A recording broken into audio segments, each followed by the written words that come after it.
Akkam jirtu kabajamtoota daawwattootaa fi hordoftoota Oromiyaa Freedom Media damee Kaayroorraa isiniif dabraa kan jiru sagantaa kennaa qophii addaati. Sagantaa kenna qophii addaarraatiin durarratti sababa eebba Markazan Nuur bittaa Markazan Nuur sababeeffachuudhaan keessummaa godhannee kaasitti affeerree Koree boordii Markazan Nuur kan ta'anii fi akkasuma barreessaa waliigalaa kan ta'an Dr. Muhammad Amin Izzeddin Haji Hamid nabiratti argamu. Dr. waamicha keenya kabajanii baga nagaan dhuftan. Baga nagaan waytan. Hayyee ulfaadhaa mee sagantaan keenya kaarraa eebba bittaa Markazan Nuur ilaalata.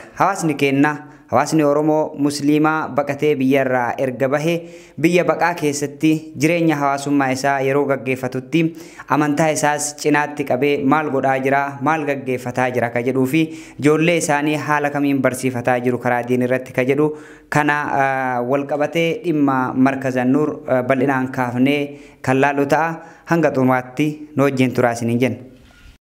Wasalaatu wasalaamu Muhammad abbaa qondaala.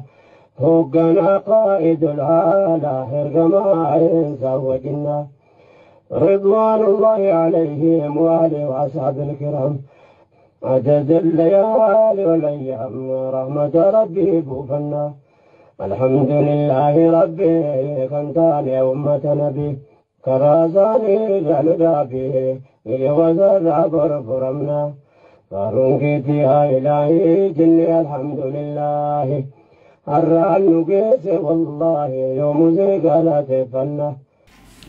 Egaa mee ustaaza gamoo keessan deebi'aa sagantaa eebbaa Markazan Nuur irratti guyyaa 28 ji'a kurnaffaa bara 2022 jimaata dabre eebbifame irratti eebbisuun maal fakkaataa sagantaa eebbaa san akkamitti ilaaltamme?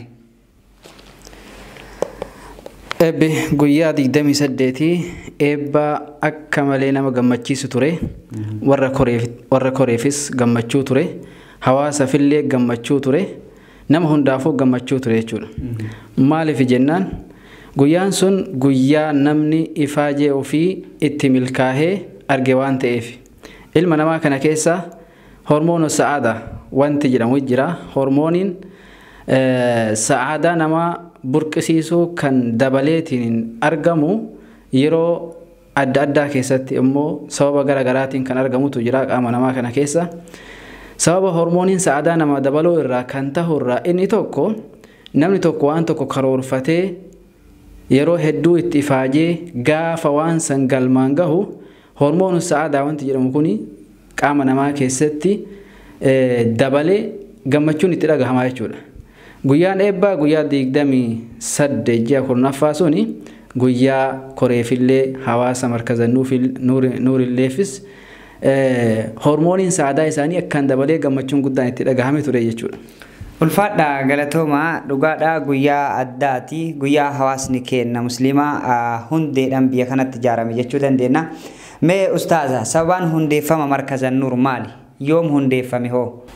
Jalqabarraa Markazan Nuur wanti biyya kana keessatti hundeeffamee fi bara 2017 keessa namoonni hayyoota ta'an muraasni walitti dhufanii baqataa Oromoo Kaayiroo keessa jiraniif tajaajilli barnootaa isaan barbaachisaa keessattuu barnoonni amantii Islaamaa isaan barbaachisaa kan jedhu yaadanii waan san haala mijeessuudhaaf Markazan Nuur hundeeffame.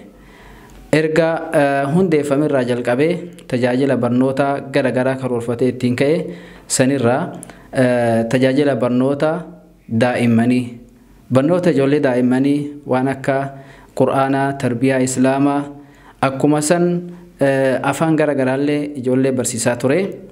Barnoota ga'eessotaallee yookiin ammoo warreen qeerrotii fi akkuma san namoota gurguddaafillee barnoota kennaa ture jechuudha. Isaaniifis Qur'aanas barsiisaa ture, leenjii garagaraa kan akka kompiitaraatii fi akkuma san afaan garagaraa irratti leenjisaa ture. Akkuma san hawwataallee barnoota kennaafii ture jechuudha. Akkuma yeroon isaanii mijateen warreen qaamaan dhufuu danda'an dhufanii markazatti qara'anii warreen qaamaan dhufuu hin dandeenye immoo onlaayiniidhaan akka baratan haala mijeessafii ture jechuudha. Sancinatti Markaza Nuur waa'ee barnoota onlaayinii kana wal qabatee miidiyaa mataa isaallee uumatee miidiyaan kun miidiyaa barnootaati, miidiyaa barsiisaadha. Barsiisaa amantii Islaamaa kan ta'e Annuur miidiyaa kan jedhu illee hundeessee miidiyaan sun illee tajaajila barnootaa irratti hojjetaa ture jechuudha.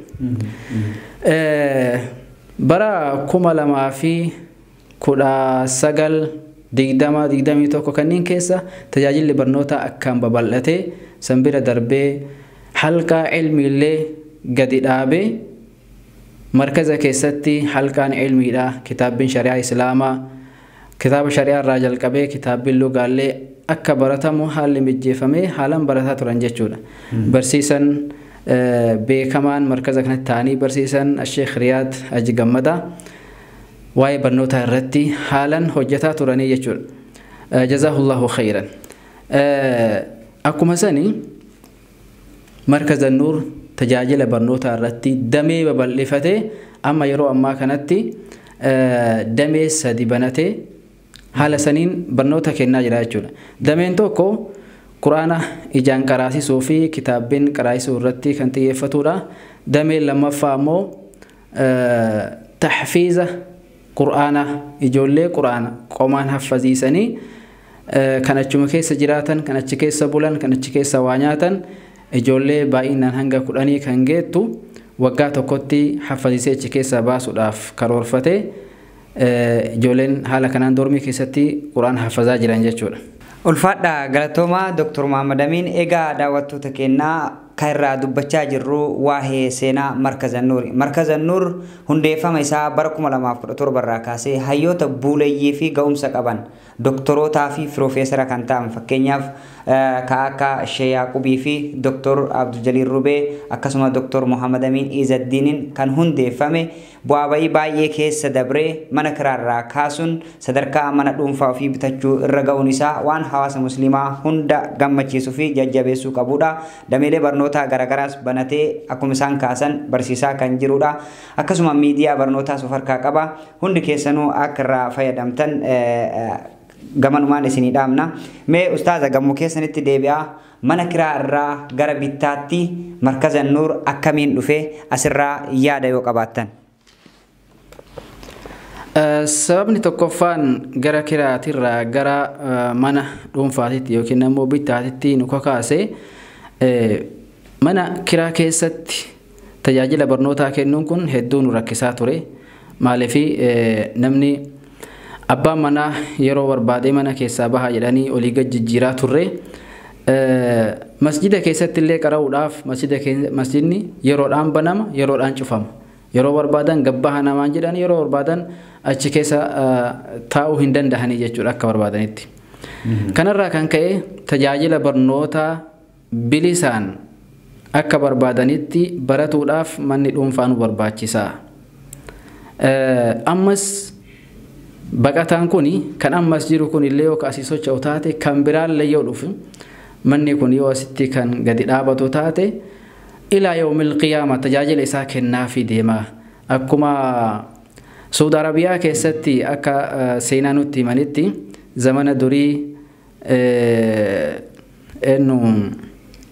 Abbaa Jifaar mana achitti bitanii gamoon Abbaan Jifaar sun yeroo san bitan suni haga ammaatitti tajaajila kennaa jira. Namni keenya irraa fayyadamaatiin hin jira.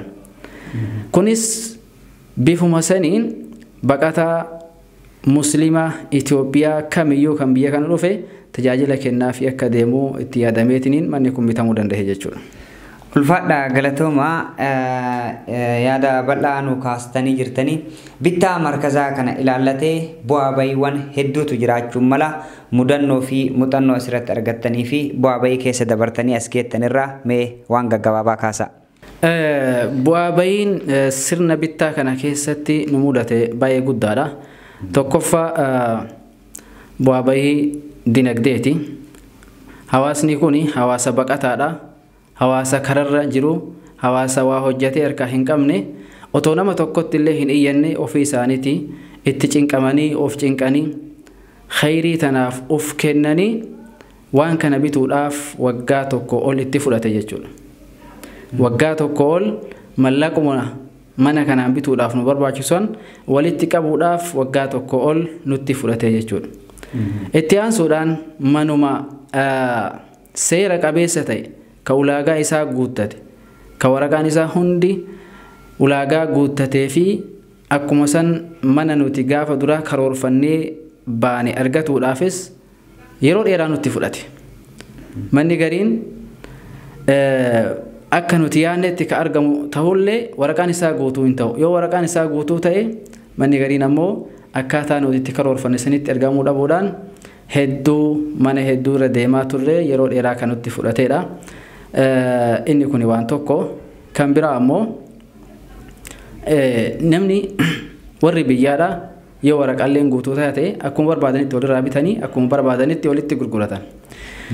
Namni baqataa kun ammoo waraqaan manni sun qabu sun guutuu yoo ta'e malee waraqaan tokko yoo keessa hir'ate bituun hedduu waan nama sodaachisuuf nuti akka baqataatitti hedduu of eeggannoodhaan sodaa guddaadhaan waan kana hordofaa turre. Alhamdulillah xumurratti garuu waraqaa guutuu kan qabuu fi akkuma nuti barbaannetti mana nuti jaalannu argatuudhaan itti milkoofnee kan bitannedha. Ulfaadha galatooma asirratti bu'aa bayii baay'eetu dabree akkuma hawaasatittis ta'ee akka qaama tokkootittis waan quba qabnuuf dhageenyurra manni kun bitamuudhaaf ergaa maallaqni qophaa'ee sochiin bittaa eegalamee ulaagaa bittaa guuttachuu dhabuuf yeroo hagammaa kana fudhatee ture. Haa ta'u malee obboleewwan keenya keessattuu koree hawaasaa ta'anii hojii kana gaggeessaa akka turan hedduu dadhabanii halkanii fi guyyaa deemuudhaan dadhabbii booda waa baay'een shakkiin bal'aan hawaasa gidduutti uumamaa. Namoonni kunniin dadhabbii fi milkaa'ina san arguu isaaniitiif anis akka nama tokkootti isaanillee baga gammaddanii isinillee baga gammaddanii isiniin jechuu barbaada. Kanaaf mee hawaasni keenya amma booda markaza nuur irraa haala kamiin fayyadamuu akka qabu keessumattuu asirratti markaza nuur sadarkaa dippiloomaatiitti barsiisota ga'umsa qabanii fi muuxannoo yeroo dheeraa qaban akkuma isaarreef kaasan Sheek Riyaad Muhammad Gammadaa hayyuu fi nama jabaadha. Erga isaan dhufanii markazni barnoota irratti daran akka cimu nama taasisanidha. Kanaaf hawaasni keenya ka markaza nuuriin quba hin qabaanne barnoota ga'umsa qabuu fi sarkaa dippiloomaa fi ga'umsa ciccimaa qabu kana akkamiin fayyadamuu danda'a? Ergaan isin qabdaniif maali? Duraan dursee hawaasni keenya kan baqataadha kan qaaman Kaayiroo jiran wanni hundi keessanuu beekuu qabdani. Manni kuni wanni bitameef mana jireenyatii miti mana barnootaati. Barnootaaf bitame. Faayidaan inni bitameef keessatti baratuudhaaf. Yoo keessatti kan hin baranne taate yoo gara mana kanaa dhufnee mana kanarraa kan hin fayyadamne taate faayidaan hawaasni illee itti dadhabee manni kun bitameef illee hin jiru jechuudha. Kanaafuu maaltu nurraa eegama? Barsiisaa taanaan dachaan qabna. Alhamdulillah. Sheek Riyaad nama barnootaaf jiruu fi guutuu of kennee yeroo guutuu barnootaaf kennee halkanii guyyaa keessatti barnootaaf qopheessee taa'udha. Wanni isaan barsiisan Quraana barsiisanii hadiisarraa matni afranii fi akkuma san muxawwalaata illee barsiisanii kitaabbii lugaallee baratuu barbaannan hundi isaatuyyuu qophaa'eetiin jira. Kana bira darbee koorsilee adda addaa kan afaanii tahee koorsilee kompiitaraa tahee waan kanaan alallee taanan homa kamuyyuu barbaadan markaza nuur keessaa hin dhabdanii koottaatti dhiyaadhaa irraa baradhaa. Manni kun wanni bitameef barnoota fi tajaajila barnootaati jechuu barbaada.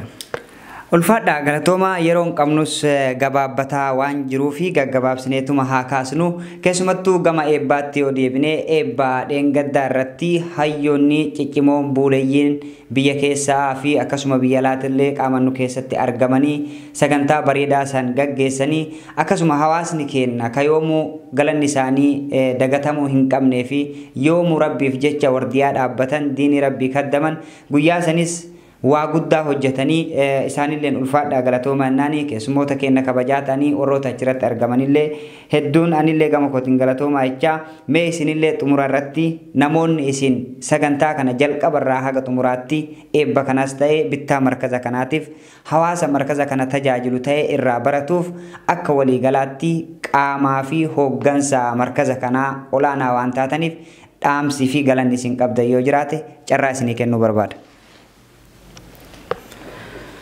duraan dursee galanni guddaan kan rabbii kennaati. Kawaan karoorfanne akkuma yaannetti nuuf taasisee galmaan nu ga'e.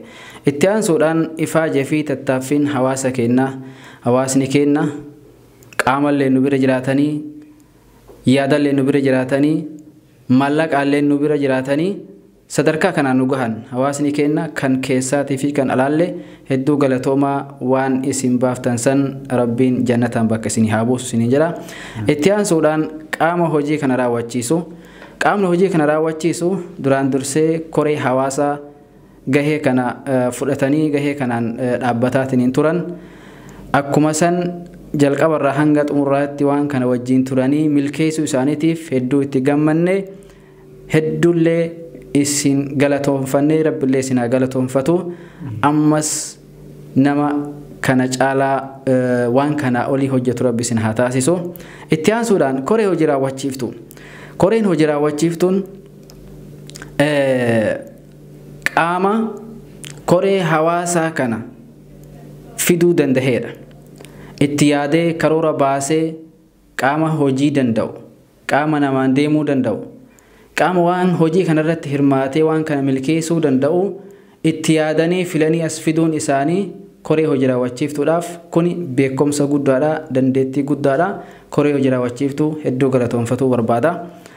Walumaa galatti milkaa'inni kun hundi isaatuyyuu kan nama tokko otoo hin tahin walta'iinsa hojii gamtaa hawaasaa fi koree wajjin taheetiniin milkiin hangana ga'u kun argame jedha. Hundi keessanuu galatoomaa rabbi isinirraa jaalatu. Ulfaadha isinillee galatoomaa Dr. Muhammad Amin Izzeddin boordii markaza Nuurii fi barreessaa waliigalaati. Dr. Muhammad Amin hedduun keessan ni beektu jedhee yaada nama hayyuu fi barnoota kamiinuu muuxannoo guddaa qabanidha. Kanaaf wantoonni hojjetaman kamuu isaanis qooda olaanaa qooda leencaa bahatanii waan arra ijaan arguu fi dhaga'uuf namatti tolu kana milkeessinee jirra. Akkasuma hayyoonni keenya buuleeyyiin roonni waan kanarratti abbummaa hawaasa kanaallee fudhattanii yeroo dheerarraa itti dadhabaa turtan hundi keessanuu ka biyya kana jirtanii fi ka biyya jirtanis ka biyya biraa jirtanis ulfaadhaa galatoomaa isiniin jecha. Egaa kabajamtoota daawwattoota keenyaa Oromiyaa Freedom Media dambalii gunguma uummataa dhimma hawaasaa irratti waa hundaayyuu hawaasa isaa jala bu'ee yeroo kamuyyuu hojiilee hawaasni hojjetu gabaasuu fi sagalee ta'uuf irratti argama. Kanuma sababeeffachuun guyyaa irraa sagantaa addaa kennaa eebba markaza Nuur biyya Masrii magaalaa Kaayirootti hawaasa musliimaatiin bitamee sababeeffachuudhaan guyyaa sanis qaaman irratti argamuudhaan waa tokko tokko sagantaa irraa qooda fudhatee jira. Kanaaf hundumti keessanuu hanga xumuraatti obsaan nu dhageeffachuu keessaniif galatoomaa isiniin jedha. An keessummeessee kan qopheessee kan isiniif dhiyeesse Jibriil Muhammadi. Ogummaa kaameraa fi teeknikaatiin Muhammad na waliin ture qophiilee OFM afaan waliin turtii gaarii isiniin jedha. الصلاة والسلام على محمد أبا قندالة هوقنا قائد العالى هرقما إنسا وجنة رضوان الله عليهم وآله وأصحاب الكرام عدد الليالي والأيام رحمة ربي بوفنا الحمد لله ربي كنتان يا أمة نبي كرازاني جلدابي يوزر برفرمنا فارونكي يا إلهي جني الحمد لله الرعن نقيس والله يوم زي قالت فنا